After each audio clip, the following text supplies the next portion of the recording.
నమస్తే. This is Shaurya. Welcome to our channel. మరి ప్రస్తుతం చూసుకుంటే ఏదైతే ప్రధానమంత్రి నరేంద్ర మోదీ గారు ఈ మధ్య కాలంలోన పర్యటన కోసం వచ్చారో, అలాగే కొన్ని బిజినెస్‌కి సంబంధించి కొన్ని చర్చల కోసం గూడా వచ్చినట్లుగా మనకు తెలుస్తూ ఉంది. మరి ఈ నేపథ్యంలోని ఆయన మాట్లాడేటప్పుడు ఏదైతే పార్టీ నేతలతో గాని, అలాగే ప్రజలు వచ్చినప్పుడు మాట్లాడిన మాటలు ఏవైతే ఉంటాయో, దీనిలో ఈ జగన్‌కి సంబంధించిన గాని, వైఎస్ఆర్‌సీపీ పార్టీకి సంబంధించిన గాని ఏదైనా ప్రస్తావన తేలేదు అసలు. ఎందుకు మౌనంగా ఉంటున్నారు? దీని వెనక సపోర్ట్ ఉంటుందా? అది పాజిటివ్‌గా తీసుకోవాలా? లేదంటే నెగెటివ్‌గా తీసుకోవాలా? అనేది పార్టీలో గూడా ఒక కీలకమైన చర్చ జరుగుతూ ఉంది. అలాగే ప్రజల్లో గూడా ఒక తీవ్రమైన సందిగ్ధత నెలకొంది.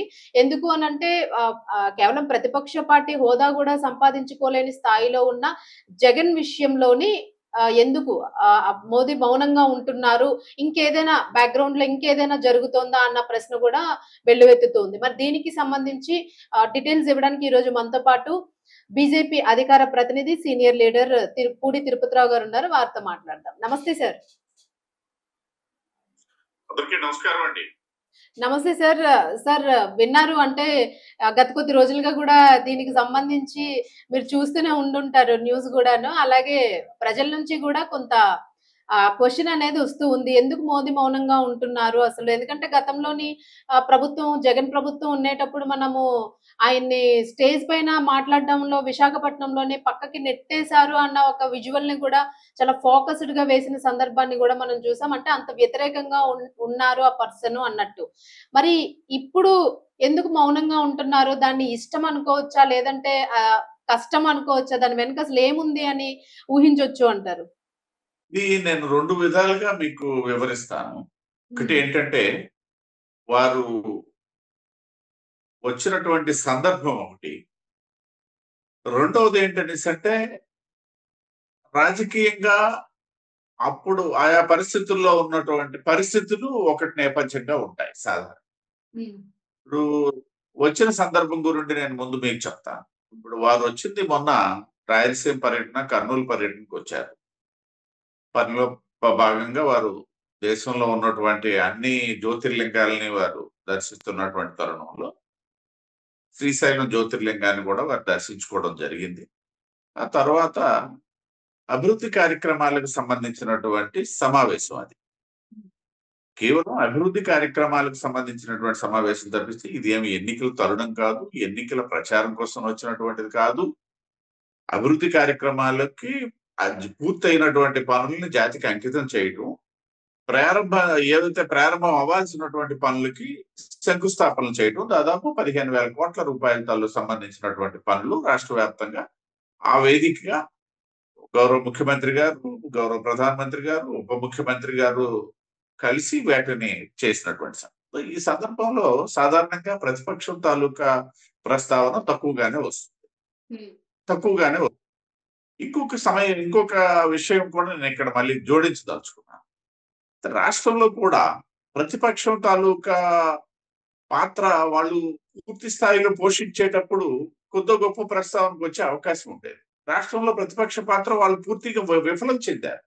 ఒకవైపేమో మాకు ప్రతిపక్ష హోదా ఇవ్వట్లేదు అన్నటువంటి నెపంతో అవకాశం లేనటువంటి ప్రతిపక్ష హోదా కోసం అడుగుతూ న్యాయస్థానాలను ఆశ్రయిస్తూ అసెంబ్లీనే బాయ్‌కట్ చేసినటువంటి సందర్భం. ఒక శాసనసభ్యుడు గెలిచాడు అనేసంటే ఖచ్చితంగా అసెంబ్లీకి హాజరు. ఒక్క శాసనసభ్యుడు, నేను చెప్పేది ఒక పక్కన ఒకటుండి 11 మంది గురించి నేను మాట్లాడట్లా. ఒకే ఒక్క శాసనసభ్యుడు గెలిచినా సరే శాసనసభకు వెళ్లి తన పార్టీ తాలూకా వాణి, లేదా ఇండిపెండెంట్ గా గెలిస్తే తన తాలూకా ప్రజల తాలూకా వాణి వినిపించాల్సినటువంటి బాధ్యత ఆ శాసనసభ్యుల మీద ఉంటుంది. కానీ వీరు 11 మంది గెలిచారు. అందులో పూర్వ ముఖ్యమంత్రి ఉన్నారు, పార్టీ అధ్యక్షుడు ఉన్నారు, వాళ్ళకి 40% ఓట్లు వచ్చాయని చెప్తున్నారు. చెప్పినప్పుడు ఆ బాధ్యత ఇంకా ఎన్ని రెట్లు పెరుగుతుందో ఒకసారి వాళ్ళు గమనించాలి. సో శాసనసభ అనేది ప్రధానమైనటువంటి అజెండా. అయితే శాసనసభ్యునికి తన తాలూకా అజెండా వినిపించాల్సినటువంటి వేదిక శాసనసభ. దాన్ని వాడుకోవడానికి ఆ విధంగా ప్రతిపక్షంగా వాళ్ళు వివిధ చేస్తున్నాం, ప్రజల్లో ఉన్నామని అనిపించుకోవాలని చెప్పి చేసే తాలూకా కార్యక్రమాల్ని ప్రజలు ఈవేళ ఆకాంక్షించరు. ఆ ప్రతిపక్షానికి ఆ స్థాయి కూడా రాదు. ఒక కారణం ఇది. చంద్రబాబు నాయుడు గారు అవ్వచ్చు, లేకపోతే జగన్మోహన్ రెడ్డి గారు అవ్వచ్చు. ఎవరు కానీ ఆయా సందర్భాన్ని బట్టి ఉంటారు. మీరు చెప్పినటువంటి గత సందర్భం విశాఖ వేదికగా జరిగినటువంటి సందర్భం అది అభివృద్ధి కార్యక్రమాల కోసం వచ్చింది. అక్కడ ముఖ్యమంత్రి వర్సెస్ మేము ఇవాళైతే మిత్రపక్షాలుగా కూటమి ప్రభుత్వాన్ని నడుపుతున్నాం. ఆ వేళ ఏంటంటే ఫెడరల్ సిస్టమ్ లో కేంద్ర రాష్ట్ర ప్రభుత్వాలు, కేంద్రంలో ఉన్నటువంటి ప్రధానమంత్రి, రాష్ట్రంలో ఉన్న ముఖ్యమంత్రి రిలేషనే ఉంటుంది. ఆ రోజు కూడా చంద్రబాబు నాయుడు గారి ప్రస్తావన ఎక్కడ రాలేదు, గమనించాలి. చంద్రబాబు నాయుడు గారి గురించి ప్రస్తావించినటువంటి సందర్భం ప్రధానమంత్రి గారు ఆ రోజు కూడా చేయాలి. నేనేమంటాననేసి అంటే ఈ రెండు సందర్భాలు వేరువేరుగా ఉంటాయి. ఇవాళ కూడా ఏదన్నా రేపు రాజకీయ సమావేశాలు జరిగాయి అనుకోండి, మా పార్టీకి సంబంధించో లేకపోతే, ఇప్పుడు నేనున్నాను పార్టీ ప్రతినిధిగా, నా తాలూకా ప్రధానమైనటువంటి కర్తవ్యం ఏ వేదిక మీద అయినా సరే నేను అధికారంలో ఉన్నాను కాబట్టి ప్రతిపక్షాన్ని తాలూకా వైఫల్యాలను ఎత్తి చూపడం నాకు ప్రధానమైనటువంటిది. నేను ప్రతిపక్షంలో ఉండేటప్పుడు అధికార పక్షం తాలూకా వైఫల్యాల్ని ఎత్తి చూపడము లేకపోతే నిలదీయడం అనేది నా ప్రధాన కర్తవ్యం. సో ఇక్కడ ప్రతిపక్షం తన కర్తవ్యాన్ని తాను విస్మరించిన వల్ల వచ్చినటువంటి ఒక శూన్యం అనేది ఒకటి ఏర్పడింది. కాబట్టి ఇవాళ ఆ ప్రతిపక్షం జోలికి కూడా ఎవరు వెళ్లే పరిస్థితి కనబడట్లా. అది అందులో కూడా ఆ వేదిక ఆధారంగా కూడా ప్రధానమంత్రి గారి తాలూకు ఆలోచన ఉంటుంది. ఆ వేదికను బట్టే తప్పిస్తే, అంటే మనం సామెత ఉంది కదా, పిడుగు పట్టినప్పుడు ఒక మంత్రం చదవాలా, మరేదన్నా జరిగినప్పుడు ఇంకో మంత్రం చదవాలి తప్పిస్తే రెండింటికి ఒకటే మంత్రం చదువుతామనేసి అంటే అది కుదిరే పని కాదు, అది జరిగే పని కాదు. కాబట్టి ఆ సందర్భాన్ని బట్టే మనం ఆలోచించాలి. ఇవాళ ఖచ్చితంగా ప్రతిపక్షంలో ఉన్నటువంటి జగన్మోహన్ రెడ్డి, సరే ఇక్కడ వేరే అంశాలు ఉన్నాయన్నది కేంద్రంలోకి వచ్చేసరికి ఏ సందర్భంలో కూడా కేంద్ర ప్రభుత్వానికి అనుకూలంగానే వారికి ఉన్నటువంటి ప్రజాప్రతినిధులు ఇద్దరో ముగ్గురో అనుకూలంగా వ్యవహరిస్తున్నారు అన్నటువంటి ఒక అంశం ఉంది. అక్కడ కూడా నేను మళ్ళీ గుర్తు చేస్తున్నా, మేము కావాలని వాళ్ళ తాలూకా బలాన్ని మాకు కావాలని మేము ఎక్కడేమీ ఆహ్వానించట్లే. ఆయా సందర్భాల్లో స్వచ్ఛందంగానే ప్రభుత్వానికి మద్దతు ప్రకటిస్తున్నారు, కేంద్ర ప్రభుత్వానికి. కాబట్టి అదే వారి స్వవిషయం కన్నా భావించాలి. మేమైతే వారిని కోరట్లా. మొన్న ఇటీవల జరిగినటువంటి ఉపరాష్ట్రపతి ఎన్నికల్లో కూడా వాళ్ళు ముందుగానే మేము ఎన్డీఏ అభ్యర్థికి మేము మద్దతు ఇస్తున్నామని ప్రకటించినటువంటి సందర్భాన్ని ఇక్కడ నేను గుర్తు చేస్తాను. సార్, అంటే ఇప్పుడు మీరు అన్నదే, ఇప్పుడు మీరు ఏదైతే చెప్పారో దానికి సంబంధించి ఇప్పుడు మనం మాట్లాడుకున్నది అంత లాస్ట్ లో చెప్పిన పాయింట్ అదే. మీరు ఆ ప్రతిపక్షం ఏదైతే ఉందో దానికి అంటే ప్రశ్నించాల్సిన, ఇప్పుడు అంటే అధికారంలో ఉన్న పార్టీగా కూడాను ఆయన అంత పెద్ద స్థానంలో ఉండి ఖచ్చితంగా ఇలాంటి ప్రదేశానికి అంటే ఒక రాష్ట్రాన్ని సందర్శించడానికి వచ్చినప్పుడు ఆ మీటింగ్ లో ఖచ్చితంగా అంటే ప్రతిపక్ష హోదా ఉన్నా లేకపోయినప్పటికీ కూడా ఒక పార్టీ అంటూ అక్కడ ఉంది. గతంలో ఆయన ముఖ్యమంత్రిగా పనిచేసి ఉన్నారు కాబట్టి దానికి సంబంధించిన వ్యవహారం గురించి ఏదైనా మాట్లాడకపోవడం వెనుక మీరు అన్నారంటే వాళ్ళ బలం కోసం మేమేమి చూడడం లేదు, అవసరం లేదు కూడాను అన్నట్టుగా అనిపిస్తుంది, వాళ్ళే స్వతహాగా ఇచ్చారు అని అంటున్నారు. సో అంటే ఇదే ఈ కాంట్రవర్సీనే వస్తుంది అందరి బుర్రల్లోకిను. ఇది కాంట్రవర్సీగా తీసుకోవాల్సిన అవసరం లేదు. ఇక్కడ ఏదన్నా గ్యాప్ అయితే అంటే థింకింగ్ గ్యాప్ ఏదన్నా ఉంటే ఉండొచ్చును, కానీ కాంట్రవర్సీ ఎందుకు అవుద్ది? ఇప్పుడు నేను ముందు చెప్పాను, మేము గనక తెర ముందు విడిగా ఉండి తెర వెనుక అనుసంధానంగా ఉంటున్నారు అన్నట్టుగా అనిపిస్తుంది. నేను ఇప్పుడు మీ ప్రశ్నకి కొంచెం ముందుకెళ్ళి ఒక సమాధానం చెప్తా. ఇప్పుడు గతంలో కూడా రాష్ట్ర ప్రభుత్వం కేంద్రానికి మద్దతు ఇచ్చింది తప్పిస్తే ఆ రోజు మాకు వీరి మద్దతు కూడా అవసరం లేదు. మేము కేంద్రంలో కూడా బలంగా ఉన్నాం. ఈవెన్ రాజ్యసభలో కూడా తక్కువ సందర్భాలు తప్పిస్తే మాకు మెజారిటీ బాగానే ఉన్నటువంటి సందర్భం. లోక్సభలో అసలు అవసరమే లేదు, కానీ వాళ్ళు మద్దతు ఇచ్చేవాళ్ళు. ఆ రోజు కూడా మేము ఇటువంటి నిందారోపణలు ఎదుర్కొన్నాం. ఏది, మేము వైసీపీకి సహకరిస్తున్నాము అన్నటువంటి. నేను కొన్ని వందల చర్చా వేదికల్లో స్పష్టం చేశాను, భారతీయ జనతా పార్టీ వైసీపీకి సమర్థించట్లేదు, సహకరించట్లేదు. కేంద్ర ప్రభుత్వము రాష్ట్ర ప్రభుత్వానికి సమర్థిస్తుంది, సహకరిస్తుంది. అవి రెండు వేరువేరుగా చూడాలి. పార్టీ ప్రతినిధిగా, పార్టీ కార్యకర్తగా నేనెప్పుడు కూడా గత ప్రభుత్వాన్ని ఎప్పుడు విమర్శిస్తూనే ఉన్నాను. అది నా కనీస బాధ్యత.